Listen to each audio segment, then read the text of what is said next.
Mesdames, Messieurs, bonjour. Très heureux de vous retrouver pour cette nouvelle émission Power Boost, ici en direct du plateau TV Agri sur le pôle des agroéquipements au CIMA. Alors on va débriefer, on va refaire le salon comme certains refont un match. Et pour ça, je suis en compagnie de 3 experts objectifs et un petit peu moins objectif. On va en parler. Didier Debroise, bonjour. Bonjour. Alors vous connaissez très bien l'agroéquipement, vous travaillez au sein de la Chambre régionale donc de Bretagne d'agriculture. Jean-Pierre Noré, bonjour. Bonjour. Alors vous êtes un expert, vous êtes journaliste et vous êtes le rédacteur en chef de Tracteur Passion et Collection. Jean-Jacques Biteau. Bonjour. On connaît que vous, journaliste, viticulteur, vous collaborez effectivement aussi pour Power Boost. Et puis je suis avec Antoine Brissard, bonjour. Bonjour. Alors pourquoi je disais que vous n'êtes pas objectif? Parce que vous êtes responsable tracteur chez Fendt. Ah, je pensais que c'était mes collègues qui étaient moins objectifs que moi, mais on va dire ça. Bon, on va quand même vous demander tout à l'heure de dire quelle est l'innovation que vous avez retenue. Jean-Jacques Biteau. Vous avez visité le salon. S'il y a un produit qui vous a marqué, quelque chose qui vous a étonné, quelque chose que vous avez envie de mettre en avant, ça serait quoi? Les machines de chez Bel Air, donc un constructeur français de la Manche, qui vient de sortir une machine qu'on a découvert ce matin. C'est une mélangeuse automotrice qui est avec un équipement électrique de chez Stihl. Donc c'est un chargeur automoteur autonome à fourche qui est accroché à la mélangeuse Bel Air. Cette automotrice se déplace seule dans l'élevage, va charger l'ensilage toute seule, distribue aux animaux, il y a le racleur qui est derrière, c'est tout autonome, ça se pilote tout seul, il y a des bornes installées dans les bâtiments, la machine circule à l'intérieur des bâtiments, sans se déplacer des bornes, et retourne à la charge automatiquement. Donc c'est quelque chose de nouveau pour l'élevage, on a découvert ça ce matin au moment de l'ouverture du CIMA, je trouve que c'est assez drôle et exceptionnel. On s'aperçoit que l'électricité arrive de plus en plus dans les machines agricoles.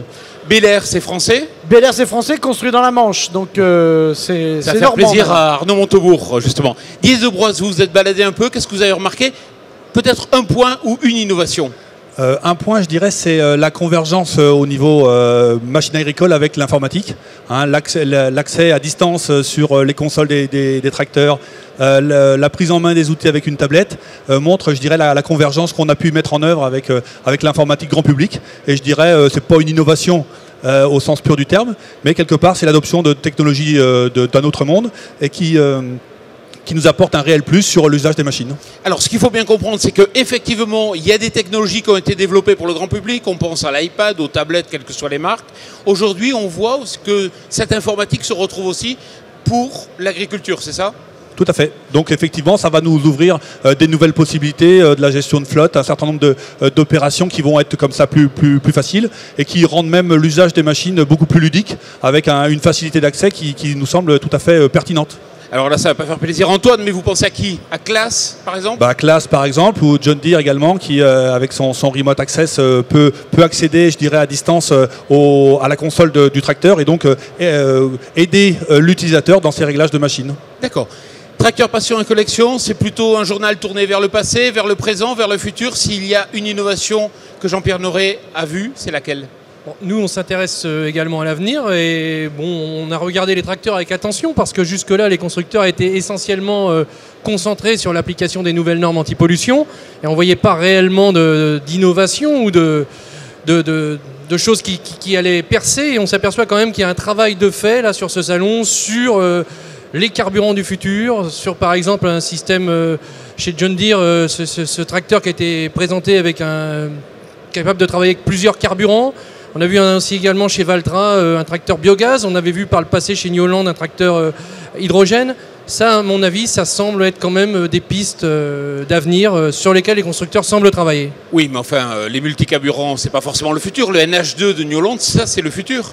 Alors les multiples carburants, pour moi, c'est quand même le futur parce qu'il faudra arriver à trouver, si cette piste est suivie, un tracteur qui puisse fonctionner avec tous les carburants du marché en tenant compte de la législation. Et ça me semble quand même quelque chose de pas si évident, avec des tracteurs et des motorisations qui sont de plus en plus complexes et qui donc accepteront de moins en moins des marges d'erreur. Alors, effectivement, c'est une médaille. Je pense que c'est une véritable innovation. Le seul problème, c'est qu'il n'est pas encore homologué en France ou il ne sera pas homologué de suite, je crois. C'est ça, vous savez? A priori, le tracteur est en test, tout comme les autres sont également en test. Je pense que là, on est encore dans les prémices de ces développements. Ouais, et puis je crois que sur le plan réglementaire, on a un particularisme français. Antoine Brissard, du nouveau chez Fendt? Chez Fendt, bien sûr, puisque vous étiez là l'année dernière, donc on a inauguré la nouvelle usine chez Fendt et on a lancé la nouvelle gamme Fendt 500. Et là, en fait, je dirais plus que des innovations cette année, on voit la concrétisation d'innovations qui ont été lancées il y a quelques temps avec la généralisation de nouvelles technologies. Je vais reprendre les propos de Didier, par exemple, sur les terminaux tactiles dans les tracteurs Fendt qui regroupent le guidage, les réglages tracteurs, les fiches parcellaires qu'on peut exporter vers des logiciels type FacilityTime, par exemple. Mais c'est vrai que je rejoins Jean-Pierre, le travail principal des tracteuristes aujourd'hui, c'est passer les tracteurs à la norme. Et ça se concrétise aussi chez Fendt au niveau de l'usine, puisque l'usine qu'on vient de sortir, elle va répondre aux normes anti-pollution de 2020. Et donc je vais profiter de ma présence sur votre plateau pour dire, aujourd'hui j'ai un petit coup de gueule à passer, ou quelque part, ça serait bien que l'on laisse un peu les motoristes, les tracteuristes, travailler sur les technologies du futur, sur le biogaz pour ce qui est ACO avec le tracteur Valtra, John Deere sur la bicarburation, le NH2, si on veut être vraiment innovant et quelque part se libérer du seul gasoil. Donc coup de gueule d'Antoine, ça veut dire qu'effectivement il faut arrêter les normes parce que ça mobilise tout le cerveau des laboratoires d'études et on n'a plus le temps forcément d'aller plus loin. Arrêter les normes, non pas forcément, mais les étaler, c'est-à-dire qu'aujourd'hui nos constructeurs, les motoristes, n'ont plus, à mon sens, le temps suffisant pour développer d'autres choses qu'un moteur qui marcherait au gasoil et s'aligner sur ce qui est utilisé dans le poids lourd. En agriculture, on a de quoi être, on va dire, autonome en termes énergétiques, puisque on a quand même énormément d'effluents à gérer. Le fumier, ça nous permet de générer du méthane que l'on peut mettre dans un tracteur. Le NH2 de chez New Holland est également un autre exemple. On pourrait développer, Fendt qui est le pionnier dans la CVT, développer des transmissions à variation continue qui ne soient pas exclusivement hydromécaniques. On pourrait faire du tout électrique comme c'est fait dans le TP. Mais aujourd'hui, on manque de ressources. Je pense que les gens de l'AXEMA, de la filière agricole, pourront en témoigner. On manque de ressources, de temps, pour arriver à développer des choses qui pourraient être encore plus innovantes. Et donner une certaine autonomie à l'agriculture et encore augmenter, on va dire, cette image écologique qui parfois nous fait défaut. Jean-Jacques Buteau, vous souhaitez réagir? Oui, je voulais simplement réagir sur ce que disait Didier Debois tout à l'heure, sur les tablettes tactiles et les smartphones dans les véhicules ou pour piloter des machines. Et lui, en tant qu'observateur sur le terrain avec les champs d'agriculture, est-ce qu'il y a une réelle demande des exploitants agricoles? Est-ce qu'on voit un engouement vers ce type d'équipement réellement sur le terrain, notamment en Bretagne? Alors Didier, il faut faire attention, il est exploitant agricole. Donc la question est orientée. Non, l'adoption est forcément lente. On sait bien que le monde agricole n'est pas un monde qui réagit au quart de tour. Mais on sait bien qu'à contrario, on a à faire face à un sacré besoin de renouvellement. Et du coup, on a besoin d'attirer des nouveaux publics. Et l'adoption de ces nouvelles technologies, quelque part, la conformité du monde, le rapprochement du monde agricole avec le monde normal, j'allais dire, entre guillemets, fait que du coup, nos technologies deviennent plus ludiques, vont sans doute intéresser plus les jeunes. Et ça va sans doute nous aider dans nos phases de communication pour essayer de capter des nouveaux publics. Hein. C'est un besoin très important au niveau du monde agricole. Et donc, d'avoir des technologies comme ça qui sont, entre guillemets, appétantes, hein, pour reprendre un terme d'alimentation, doivent nous aider à capter un public plus jeune et renouveler, justement, aider au renouvellement des générations en agriculture. Ouais, et autre chose, Jean-Paul, j'ai fait une petite erreur tout à l'heure en disant que Bel Air était quelqu'un de la Manche de Normandie. C'est un Breton, donc aussi de la même région que ce qui est rendu à César, ce qui devait être rendu à César. Alors, chez Claas, justement, pour revenir un peu sur cette technologie, c'est quand même fabuleux cette médaille d'or, puisque c'est une application quelque part qui permet de prendre en main un outil sur une tablette par exemple. Il y a simplement dans la cabine un petit boîtier qui permet d'accéder à l'informatique et tout ça est sécurisé parce qu'effectivement il y a des questions de sécurité pour que tout le monde ne puisse pas prendre la main comme ça sur l'outil. Mais ça montre aujourd'hui qu'on a des systèmes qui sont ouverts et qui permettent effectivement de mettre des applications. Allez-y. Pas d'accord? D'accord, oui, mais pas d'accord sur une chose. Quand vous parlez de système ouvert, je dirais pas assez. On l'a vu avec l'Isobus. Fendt a été un des premiers constructeurs à développer cette norme, c'était la LBS à l'époque. Aujourd'hui, sur la norme Isobus, on commence enfin à avoir des tracteurs et des machines qui communiquent, mais que dans un sens. C'est-à-dire que le tracteur va donner quelques informations à la machine, mais on a, hormis peut-être chez John Deere ou à l'université de Munich par exemple, très peu de machines qui peuvent dire au tracteur arrête-toi si ça bourre, ou arrête-toi au bout du champ, ou des demi-tours complètement automatisés comme on sait le faire chez Fendt. Et on a aussi un autre manque d'ouverture, c'est par exemple aujourd'hui, vous voyez du RTK. Pour moi, le RTK, c'est comme la téléphonie mobile, on est loin de l'ouverture. C'est-à-dire que chaque constructeur a son système d'autoguidage, Fendt a le sien, John Deere a le sien, Claas a le sien, New Holland a le sien. avec des balises RTK que chacun s'approprie, et avec un format, ce qui fait que c'est comme le téléphone, quand vous n'avez pas la bonne antenne près de chez vous, vous ne pouvez pas travailler. Là encore, on voit qu'il y a un manque d'ouverture de ce côté-là.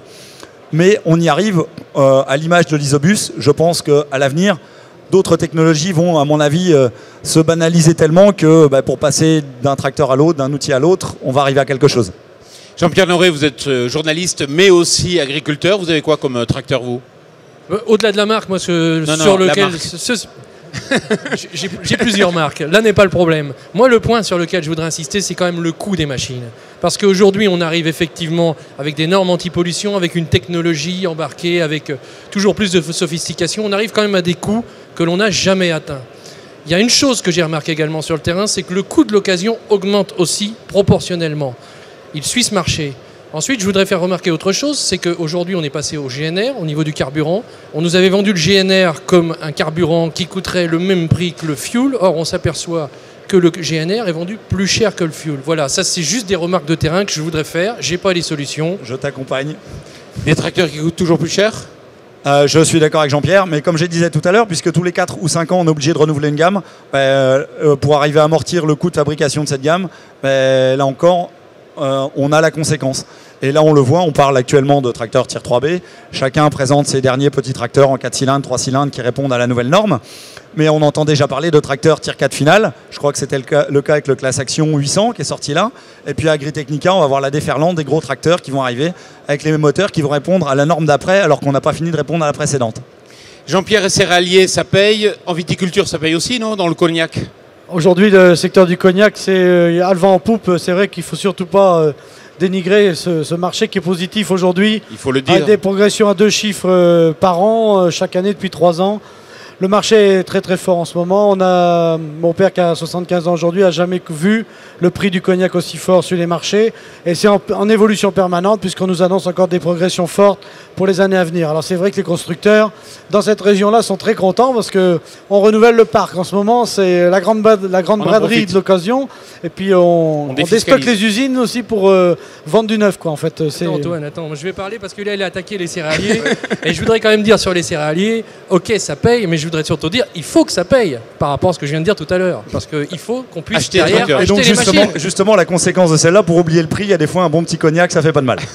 Mais en viticulture aussi, ils nous ont pas oubliés. D'ailleurs, j'espère que tu as amené les produits de dégustation locaux. Non, mais en viticulture, c'est sûr que aussi ils nous ont pas oubliés. Parce que c'est vrai que des Fendt avec des transmissions en variation continue aujourd'hui, bon, un 80 chevaux, c'est affiché catalogue à 60 000 €. Donc je pense que dans le cognac, ils vont en vendre quelques-uns cette année, quoi. Ouais, mais je pense que là encore, en termes d'innovation, si on prend juste ce domaine-là, ce tracteur-là est quand même à part par rapport au reste. C'est clair qu'en tant qu'utilisateur, quand tu as monté là-dedans, tu n'as pas envie d'y descendre, hein, et tu travailles différemment. Messieurs, on aurait pu continuer à discuter bien plus longtemps. Ça fait déjà 13 minutes. Power Boost, c'est terminé. Mais dans quelques minutes, on va se retrouver pour d'autres émissions sur www.powerboost.info. Très bonne journée.